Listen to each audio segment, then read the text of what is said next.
The controversial cluster bombs, which were supplied by the United States of America to Ukraine, are now being used against the Russian military positions. According to the White House, Kyiv is using these cluster munitions quite effectively and appropriately. The question is, how will the use of cluster munitions impact the ongoing Ukraine war? And how devastating will the impact be? To talk more on this, we are now being joined by Scott Lucas, Professor of International Politics, Clinton Institute, University College, Dublin. Thank you so much for joining us on WION, sir. Thank you for having me here. Right. Now, Mr. Lucas, the White House has said that Ukraine is appropriately and effectively using the cluster munitions. But reports suggest that the cluster munitions fired by Ukraine has already killed a Russian journalist. First, four essential facts to correct that story, if I may. First, cluster munitions have been used by both sides since the start of the Russian invasion in February 2022, especially by the Russians on civilian areas. Secondly, the Russian Defense Ministry has produced I repeat, no evidence that this journalist who worked for RIA Novosti was killed by cluster munitions as opposed to shrapnel from a conventional weapon. Third, there is no evidence, absolutely no evidence, that the Russian journalists were targeted in a civilian area. Instead, they were near a battlefield when their vehicle was hit. And fourthly, we do have evidence that civilians were killed overnight, but these civilians were killed in Odessa by Russian missile and drone strikes, the fifth night this week that Russia has fired missiles on civilian areas in that southern Ukraine city. Right, Mr. Professor, but I just want to what you said. Russia earlier said, rather Putin said that that they have similar pile of cluster munitions and that they have not used that in the ongoing Ukraine-Russia war, but they will if Ukraine starts using the cluster munitions. So what is your take on that? I'm afraid that the Russian officials, including the Defense Minister Sergei Shoigu, are not telling the truth. We have repeated documented evidence that the Russians have used cluster munitions on civilians since the start of the invasion in February 2022. We have this from the United Nations. We have it from Human Rights Watch. We have it from Amnesty International. We have it from other independent investigators. So for the Russians to say, oh, we're only going to use cluster munitions now on Ukrainian areas, I'm afraid that, again, they're trying to put out a false story, which we shouldn't fall for. Right. Now that you're saying that Russia has already been using cluster munitions and now Ukraine has also started using cluster munitions, how do you see the war panning out with both the warring sides using cluster munitions and the impact that it will have, especially on the civilians? Well, I think there's probably two essential facts in response to that excellent question. The first is that the Russians are very, very worried about cluster munitions being used on the battlefield. They are highly effective against concentrations of troops and equipment. And of course, we are in the middle of a Ukrainian counteroffensive in the east and in the south of the country, which is taking on Russian defenses that have been built up for months. Secondly, before the U.S. agreed to supply the munitions to Ukraine, Ukraine committed itself to 5 pledges. Those pledges include no use of cluster munitions on civilians, because that is a war crime. Secondly, no use of cluster munitions in urban areas, as we saw, for example, in Iraq or in Yemen or in Syria. They have committed themselves to use the munitions only on Russian military positions. And importantly, very importantly, they have committed to document and monitor the use of cluster munitions so that after areas are liberated from the Russians, you can clean up those munitions and reduce the danger to civilians. Right. In your perspective, what is one of the most lethal features of the cluster munitions?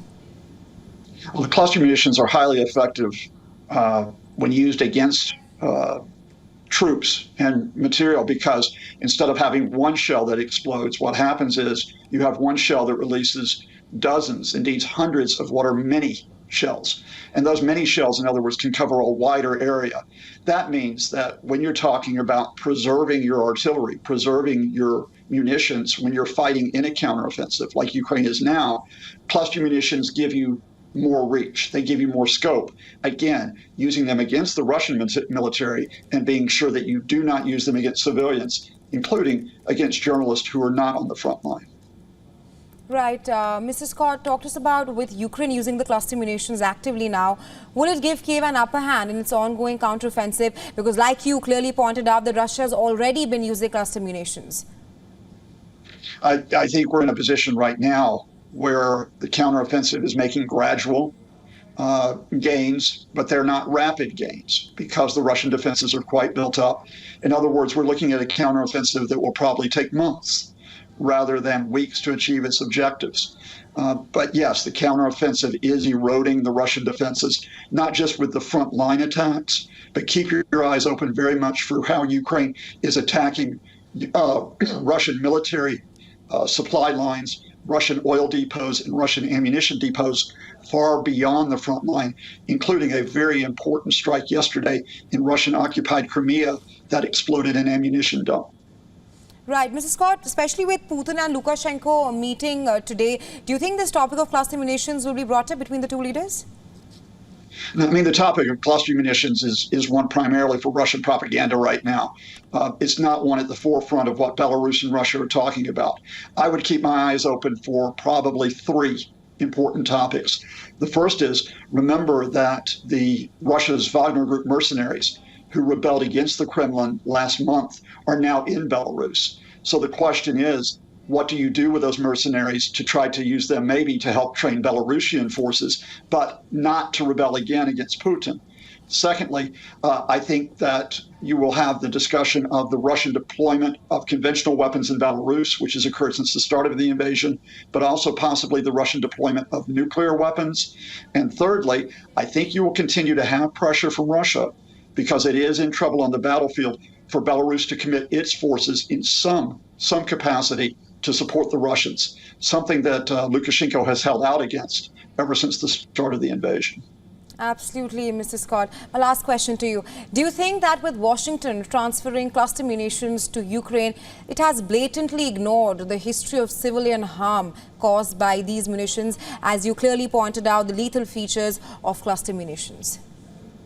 No, I think the opposite here. And I should say, first of all, that the United States committed war crimes, in my opinion, in the way that it has used cluster munitions in the past. For example, in Iraq, and has supported others who have used cluster munitions against civilians in the past. The Russians have used cluster munitions in the past in Syria.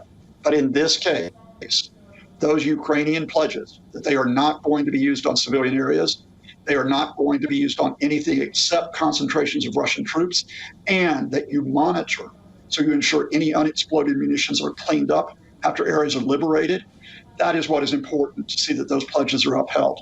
We should not be deceived by the crimes of the past to say that the same crimes are being committed in the present. Just a follow-up to that, Mr. Lucas, who is supposed to take the blame of the deaths, of the civilian deaths, especially with both the sides using cluster munitions? And in your viewpoint, do you think this can be stopped anytime soon? Well, look, I'm going to start with a fundamental here.